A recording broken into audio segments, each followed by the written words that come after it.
তাত আগতে প্ৰায় 1950 চন মানতে পাৰিজাত সংঘ আৰু মইনামেল নামেৰে দুটি অনুষ্ঠান গঢ়ি উঠিছিল।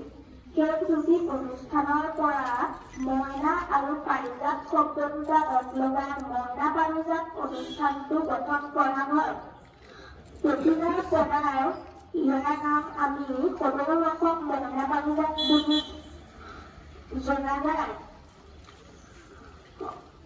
বৰ্তমান অসমত বহু ঠাই মইনা পাৰিজাতৰ বহু শাখা গঠন কৰা হৈছে। মইনা পাৰিজাতৰ কিছুমান মুখ্য উদ্দেশ্য আছে, সেই অনুসৰি দেশৰ উঠি অহা